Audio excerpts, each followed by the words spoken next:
When it comes to personality type and Jungian psychology, something that is really important for people to start to understand, and that I'm a diehard fan of trying to explain to people, is that we all share the same structure of psyche. We're born into a dualistic world that then differentiates into a specific framework, and this framework Jung sort of uncovered and defined. And I keep doing this because he defined specifically 8 functions or 8 value systems that make up the human psyche. And this is a framework, right? It's not perfect reality. It's something that has utility, and we apply it where it has utility, and we don't apply it when it doesn't have utility.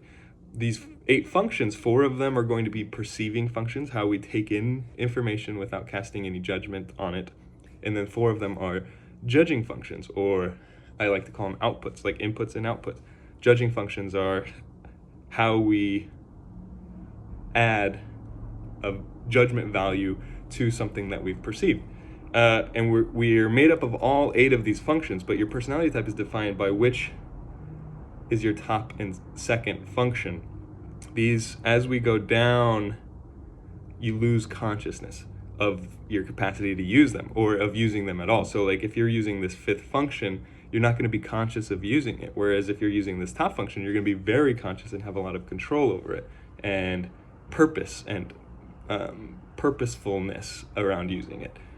And the reason these are your top 2 functions is because they're rewarding to use. As in, when I use this top function, as an ENFP, my top function is Extroverted Intuition, and when I get into Extroverted Intuition, I get rewarded, as in I literally have like dopamine and serotonin and like energy. I'm libidinally charged when I use those functions, whereas when I'm using my 4th function, it's a lot more draining, it's a lot more difficult. I have a lot of trust issues with my 4th function of introverted sensing, meaning when I go back into my memories, I am looking for objective truth, and it's not there because I don't trust it.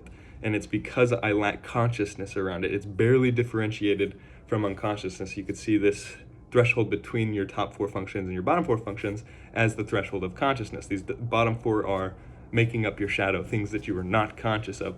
Doesn't mean you're not using them, or that they're not possessing you, and that you're not getting into an unconscious state of using one of those functions.